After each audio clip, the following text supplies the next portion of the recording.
Not a day passes by when I'm not out looking and searching for lost ecclesiastical and religious treasures that have been discarded or simply lost their identity over time.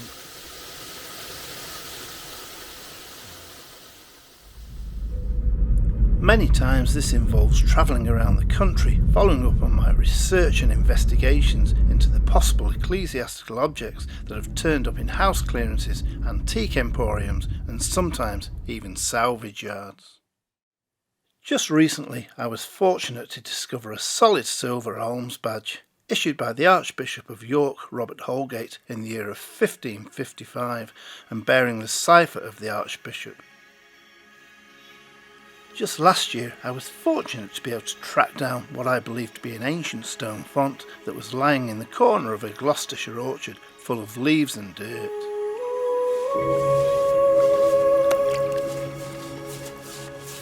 My hunch was correct and I managed to recover the font and rescue it. Further research and consulting with experts soon confirmed that this is a font and most probably dating to the Norman period, circa 12th century. Originally the font had 8 stone heads and 5 of these still survive to this day.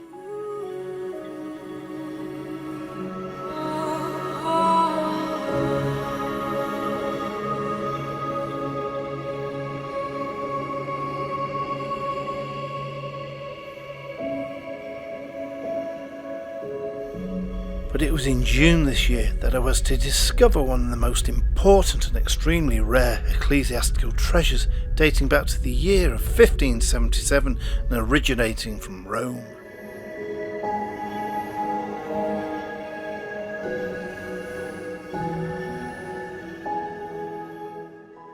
It was on the 1st of June when I spotted what appeared to be an old bronze church bell being used as a garden ornament and being offered for sale, with the seller stating that the bell dated to 1893. However, I knew immediately that the bell was far older and its shape and profile didn't match church bells that we find in Britain today. Needless to say, I secured the bell and arranged to collect it as soon as possible. The most important thing was to rescue what was clearly an extremely rare and very important piece of history.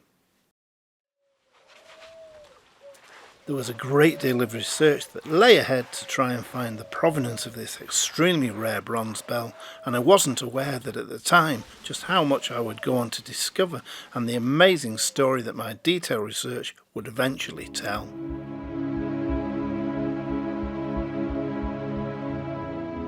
The first clue came when I learned that the bell had once hung in a church in Hendon near London. However, the bell was much older than this, and with a Latin script across the top, it told a very different story.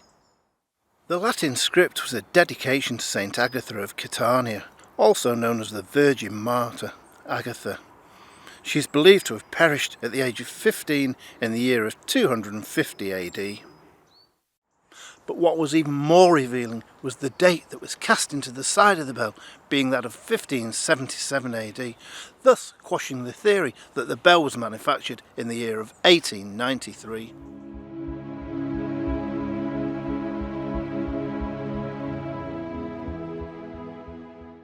But below the Latin inscription was an even bigger clue to the antiquity and the rarity of this bronze bell, for it bore the name of Joannes Melo of Vervulanus.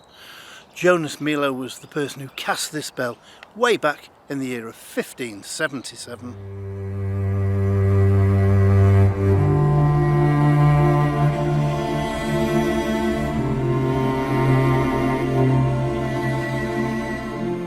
On the opposite side of the bell, just below the Latin script, we find a half figure in relief of Christ with his hands bound in front.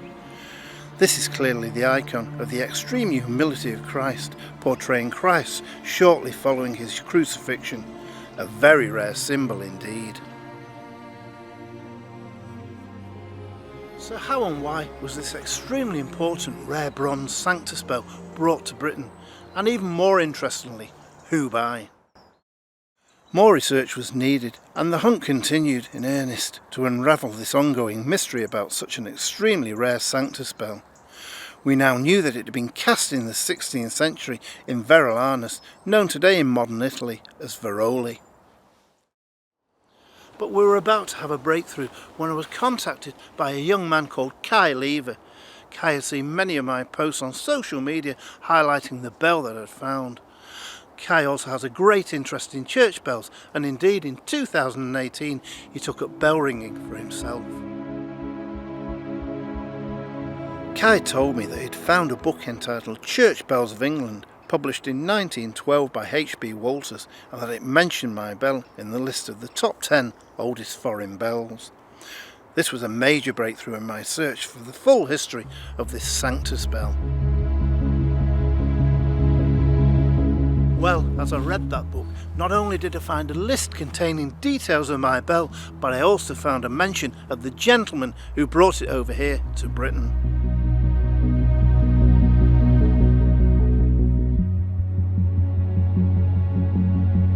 The book also told that a Mr. St Clair Baddeley was to bring the bell to England in 1900, where he donated it to a new church in Hendon, this being the spot close to where the bell was recovered this year.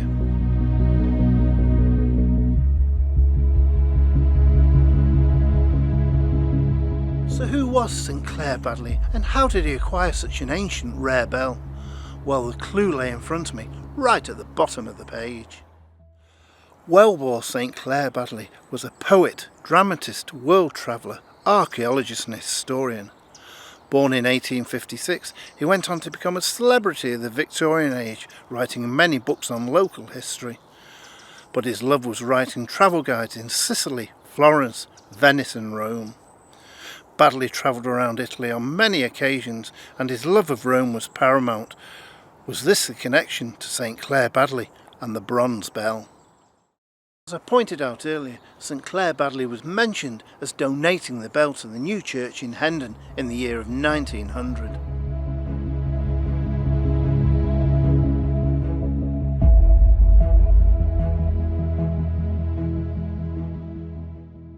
The biggest clue came in the book Church Bells of England, and there was just one more reference on the page that would lead me to find out not only the origins of the bell, but also to give it a full provenance. For at the bottom of the page was a small reference referring to a publication called Notes and Queries and published on the 24th of May 1902. After more research, I managed to locate the actual article that would blow open the full story. Upon seeing the article and reading it, I couldn't believe the content and the references to the bell. It was published in Notes and Journal on page 406 in a letter written by St Clair Baddeley himself. It reads, Italian bell. I do not know whether the foreign bells in English churches have ever been catalogued, but it may not seem unworthy of record in notes and questions that one brought by me from Rome 2 years ago has been hung at Hendon. For it is a Sanctus bell, measuring in height 1 foot 4.5 inches, and the rim circumference of 4 foot 2.5 inches. It belonged to the church of St Giovanni Calabita on the Tiber Island. But his letter also goes on to describe the Latin legend dedicated to St Agatha, the icon of the extreme humility, and of course Joannes Melo of Vervulanus, bellfounder. But he makes one important point, that when he found the bell he rescued it as it was about to be broken up for scrap.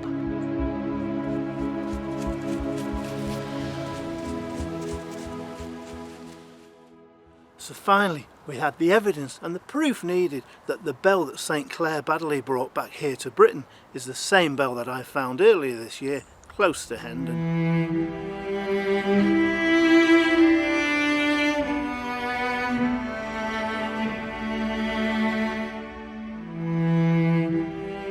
Exactly how he transported this heavy bronze bell back to Britain may always remain a mystery, but I've proved beyond all doubt that St Clair Baddeley did indeed own and handle this bell himself.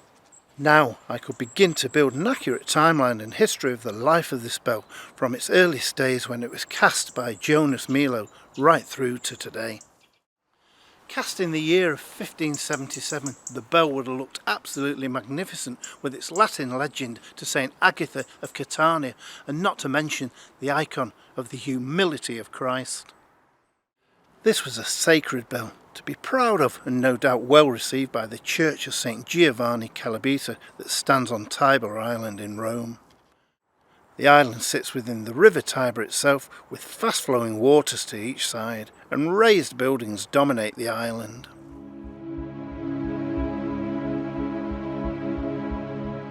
We now know that St Clare Baddeley did indeed bring the bell back to Britain and saved it from certain destruction, but what do we know about the church that he donated it to in Hendon in the year 1900? In the year of 1893, one Reverend William Herbert Seddon, former vicar of Painswick in Gloucestershire, gave part of the grounds of his house in Hendon, known as Foster's, as a site for St Saviour's homes that William had decided to build as founder. Within the grounds, William also had a church built, and it's assumed that the church was indeed known as St Saviour's, and it's to this church that St Clare Baddeley donated the Sanctus bell in the year of 1900. But in 1926, the whole of St Saviour's was taken over by the Pillar of Fire Church, a Christian revivalist group based in New Jersey in the United States of America. Now the chapel where the bell had once hung was now being used for evangelistic church services, and also the rest of the building had been converted into a Bible study college. As for the bell, well, we don't know to this day whether the bell remained in that church or it was removed. In the year 2009, all of the buildings were sold off to a developer. A luxury boutique hotel called the Pillar Boutique Hotel, occupying over 2 acres, was created, thus retaining the name Pillar, once used by the Pillar of Fire Church. So, what started out as an old bronze church bell with no provenance and being used as a garden ornament, today has a full provenance dating right back to the year of 1577. And more importantly, we've rescued an ecclesiastical object of vast history, and one that will be protected and saved for future generations.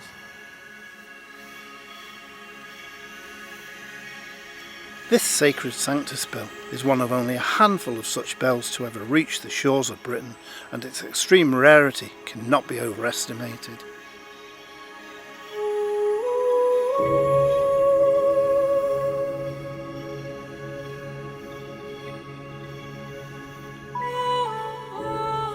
In some ways, I now feel part of the ongoing history of this wonderful ecclesiastical treasure, and I can't help but feel proud that I recognised and recovered yet again this wonderful ancient bell.